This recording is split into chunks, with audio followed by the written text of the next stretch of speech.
I'm Kathy Raymond from the Office of the General Counsel, and I'm just going to say a couple of words about why we're all here from the legal perspective. Okay, so, and I think a lot of you probably already know quite a bit of this material. So, as you know, there are several federal laws as well as state laws that support the rights of people with disabilities. The two most famous ones and the federal ones are Section 504 of the Rehabilitation Act and Title II of the ADA, Americans with Disabilities Act, which applies to state and local governments. And basically, the rule, which has been the rule forever, is that no qualified individual with a disability can be excluded from programs and services because of a disability. Disability very broadly defined in the law. So this has been the law for quite some time, and the Department of Justice and the Office for Civil Rights of the U.S. Department of Education enforce these laws. So it became clear about 10 years ago that it was an issue as to how that would apply to technology and content that was provided, through technology.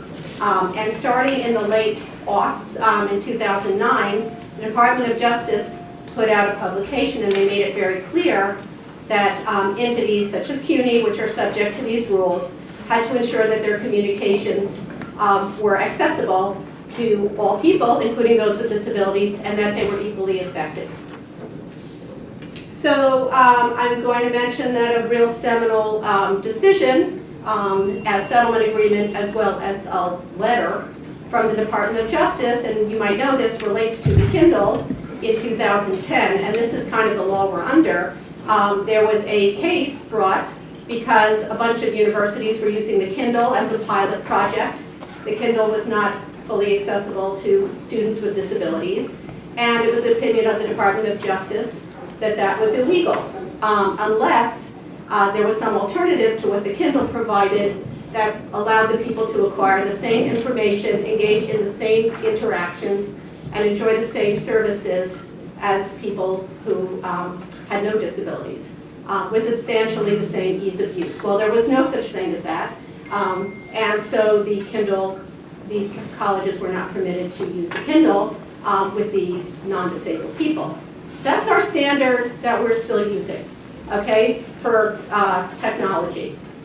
If you can't get the same information with the same interactions and the same ease of use, your technology discriminates against people with disabilities. Okay, so there's been a lot of enforcement by particularly the Office for Civil Rights. They enforce things against CUNY, Department of Justice, and individuals as well as advocacy organizations like the National Federation for the Blind. And for years, there's now been all these cases about websites, about things like learning management systems, videos that are uncaptioned, libraries, registration systems, etc. Office for Civil Rights will come in. They will look at what you have. Nobody is fully accessible, and they will have the college sign a resolution agreement to resolve all the problems. Now we're getting to why we're really here, which is that in the last year to 2 years, the focus has been on websites. I'm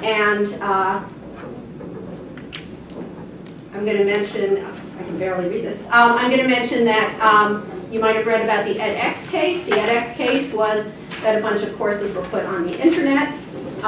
They were available to the world. You didn't know who your audience was. You didn't know if they might have a disability, and they were not accessible.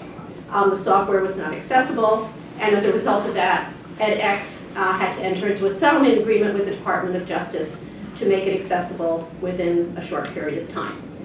You might have also read about the Harvard-MIT case. The Harvard-MIT case has to do with courses that are online courses that contain content that is not captioned, videos that are not captioned. That case is still ongoing. It's been going on for 2 or 3 years. And almost every New York college, as I said, has some kind of case going against it.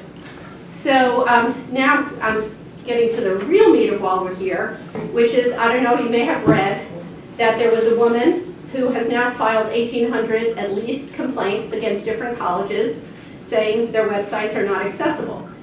This reminds me of Trump talking about the person sitting on their bed filing the complaints. She did not go to any of these colleges.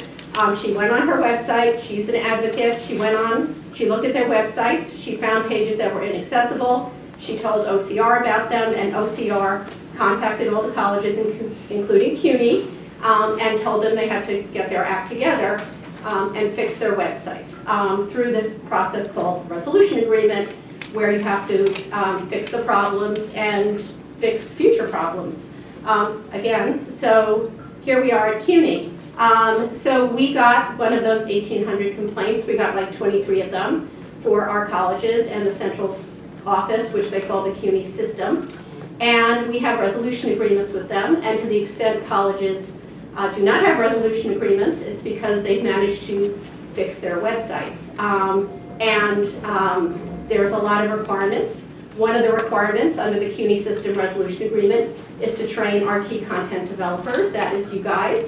That is one of the reasons that we're here. We also have a lot of other things to do. We have to do this thing called a plan for new content to explain how we're going to, going forward, not put a lot of more bad stuff on the, on our websites. We also have to do an audit of our functionality and documents that are on the website. So this is the first of a series of trainings, for basically people who put content on the web. Claire and her team will be discussing the nuts and bolts of how to do that, and to the extent we have them, what resources are available.